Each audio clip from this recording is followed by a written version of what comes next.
Dewdrops and words will now be the center stage of Women's Worldview. This is led here by gorgeous hostess Mrs. Shabnam Samuel Takar. Shabnam ji is an author as well. She travels far and wide to serve humanity. Let's see her presentation for this week. Good morning and welcome to this segment of Dewdrops and Words. My name is Shabnam Samuel Takar. As human beings, we all experience highs and lows in life. With the highs, we sail through life, and with the lows, we question the whys. Today, I have with me Becky Faye-Smith, whose memoir, Rethinking Possible, shows us, in fact teaches us, despite the hardest lessons in life, how to accept the loss and the blows and the lows, and to live life with aplomb and grace. Rebecca Faye-Smith Galli was born into a family that valued the power of having a plan. Her 1960s Southern upbringing was idyllic, even enviable. What life does not always go according to plan. And when her 17-year-old brother died in a water skiing accident, the slow unraveling of a perfect family began. There was her son's degenerative, undiagnosed disease and subsequent death, her daughter's autism diagnosis, her separation, and then 9 days after the divorce was final, the onset of transverse myelitis that would leave Galli paralyzed from the waist down.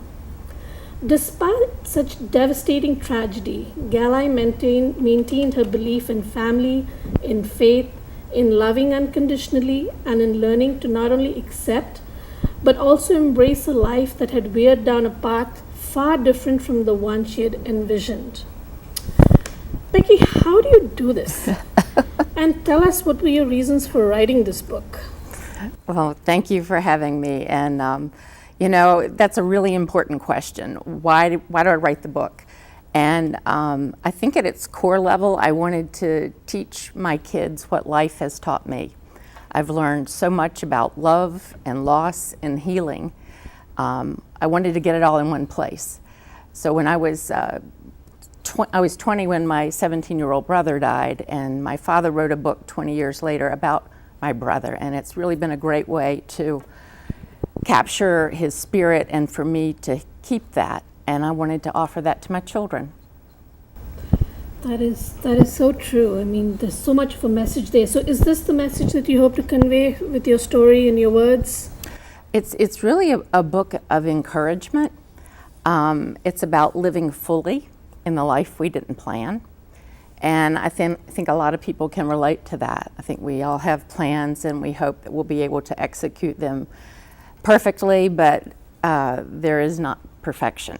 And so it's my goal to be able to be encouraging to folks to keep rethinking possible in whatever circumstance they're in. And what a beautiful name for that book. It is. You just have to think about the name. Right. Now, after having written this book, do you feel rewarded? Do you feel fulfilled? What do you feel? What do you get out of it? It's an accomplishment for me because it took me 20 years to write. And so I had notes and journals and emails, and finally getting it all in one place really made a big difference in just feeling settled and assured that the book I wanted to write is here in one place and can be read and reread for my kids and others, I hope. Absolutely. Now I have to ask you this. Being a minister's daughter, teaching Sunday school, have you ever questioned your faith? All the time. I absolutely do. It's when I was paralyzed, I was 38 years old. My kids were 2, 3, 6, and 9. I had been divorced 9 days. And, you have to think, what kind of loving God lets that happen? And my dad said something that I've always carried with me, that after he lost his only son, he said, we look at God not for the point of cause, but as at the point of cure. And so once I had that shift about not why God, but God help me get through this, he became more of a companion. And so I found the stronger my faith, the easier it is for me to get through life's bumps. So I work hard at trying to keep that strong faith. Faith going. Now, I'm a writer, and as a writer, and I know there are people out there also in the audience who want to know about your writing process. How did you finish the book? What did you do? I mean, can you expand on that a little? Sure, I got to a very specific routine. Every morning I would get up. I'm an early bird. I like to, if I'm on my best game, I'm up before the sun is. I have a fresh cup of coffee and I watch the sun come up, and I read about 30 to 45 minutes of inspirational books. I take notes. Afterwards, most often I just dictate right into the notes section of my iPhone. Keep those there, and then if I have a revision, I bring the revision and I edit, I add to it, I print it out right before I go to sleep. I bring it in my sunroom, my favorite place to write, put it down with my cup of coffee for the next day, and then I let it marinate overnight, and so next day I'm ready to read it. So I really kept a structure like that. Awesome.